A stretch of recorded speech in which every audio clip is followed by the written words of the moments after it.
I'm Johny G out of Phoenix, Arizona, and this is a 1966 Chevy C10. My buddy Kyle from Metal Ox Fab and I decided to partner up with United Pacific to bring this build to the SEMA Show. What's unique about this build is it's one of the first diesel 2.8 Cummins going in a bag chassis.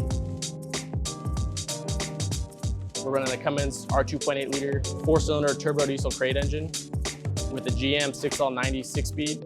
In this little light truck, this truck should be getting like 38, 40 miles per gallon. Not only performs, but is efficient.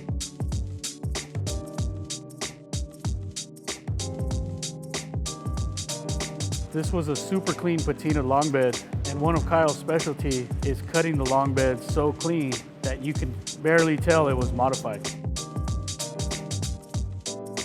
We took the beds completely apart at all of its factory seams, all the different pieces on the ends. And then we shortened, so we had all the section material, we shortened it all down just how it was, just moved back 12 inches in the front, 6 in the back. And then we were able to all reattach it at all the factory with spot welds. So in the end, you end up with a bed that's constructed just like it was if it was a real short bed.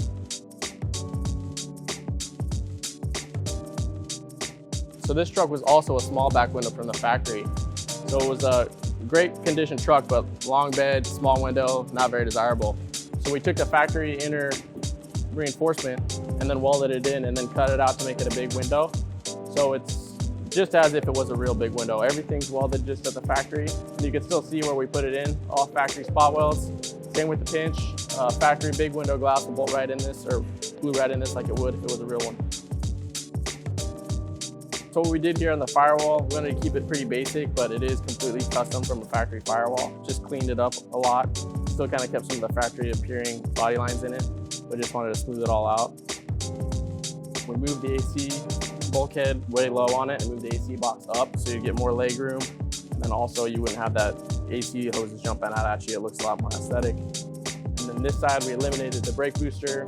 It's got bare master. The steering column is pretty unique on this truck.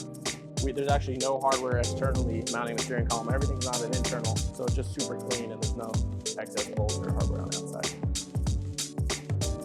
On the 66 C10, we're running Porterbuilt drop members, frame stiffeners, airbag AccuAir mounts, pretty much everything they offer.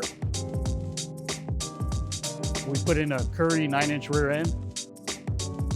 Boyd Welding supplied the fuel tank for us. The wheels are from US Mags. In the rear, we're running a 22x12 with a concave center. In the front, we're running a 22x8.5. We went with AZ Pro Performance, 14-inch front brakes and 13-inch rear brakes. Marquet is doing the bedwood. We're gonna do TMI interior. This is the latest from Dakota Digital from their RTX series. They were nice enough to add our custom logo. And since we're running a diesel engine, they made the tachometer only read up to 4,000 RPM. And of course, we're running all United Pacific's LED lighting as well as reproduction parts.